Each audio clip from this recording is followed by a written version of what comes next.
Oh boy, I can't wait to see the comments on this one. Mojang have had a lot of controversial decisions in the last few years, from Bedrock's blatant monetization to the overblown 2023 EULA changes that I actually already debunked in another video. Well my friends, I'm back.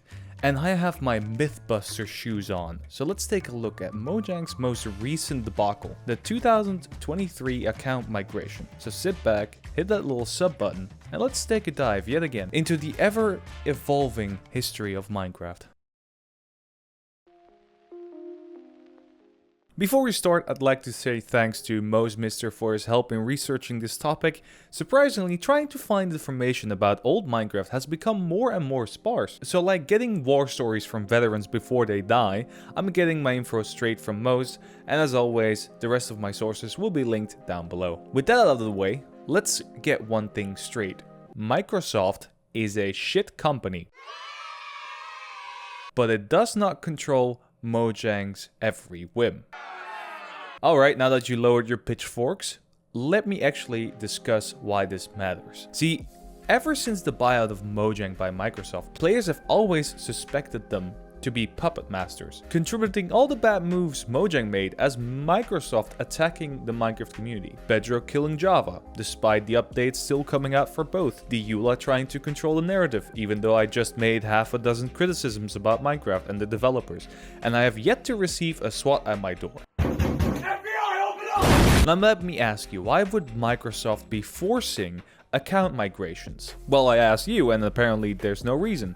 Everybody who I talked to gave me a different reason. They accepted that it was for security reasons, but then still didn't like it for some other reason. Likely because Microsoft is a shit company. But no, really, tell me why you are mad about this. The general consensus seems to be that it's just bad, mainly because accounts would get deleted when not migrated, and I'll get back to that later. Or just saying Micropoop wants to control everything. And to a certain degree, yes, they want your data. But it's not like they already own the company that has your data. But let's actually take a look why this migration is happening. Anyone remember the original migration in 2012? When we all went from Minecraft accounts, now called legacy accounts, to Mojang accounts? No? Me neither.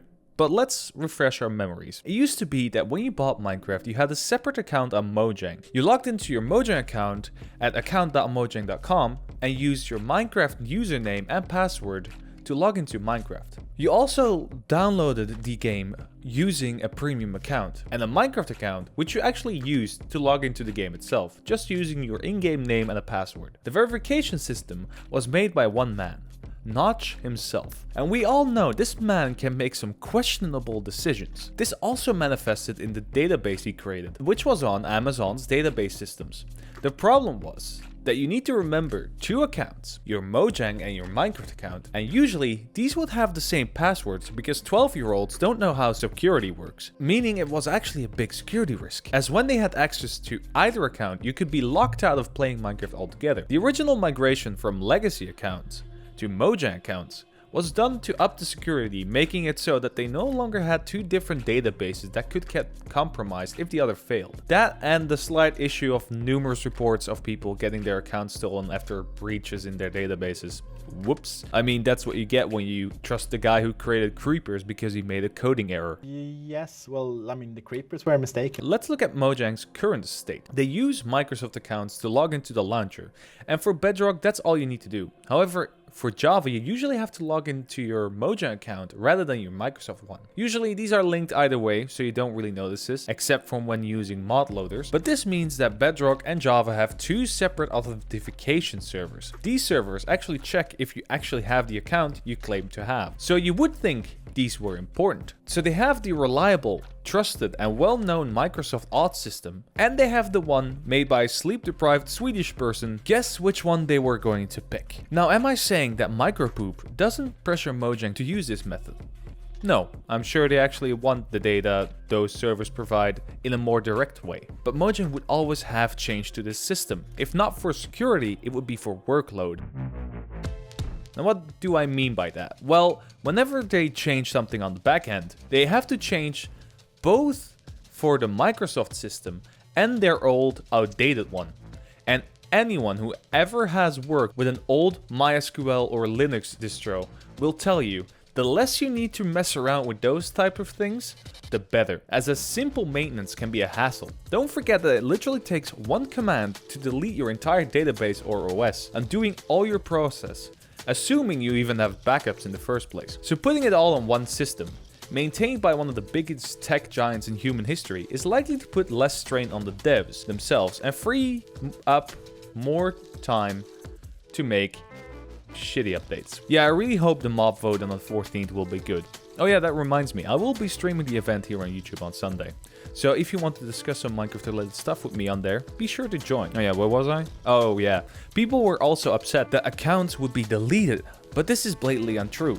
Clarified by Mojang themselves and just historical data. I mean, you can still, to this day, migrate legacy accounts to the new system, as they give you a 90-day grace period when you log in right now and haven't migrated yet. And keep in mind, the legacy system hasn't been in use for a literal decade right now. So why would they not do that for this migration? That brings me to... Listen. You, me, we love this game, right? I personally grew up with it. And when Micropoop bought Mojang, I was scared. I started blaming all the mistakes on them and really hated their guts.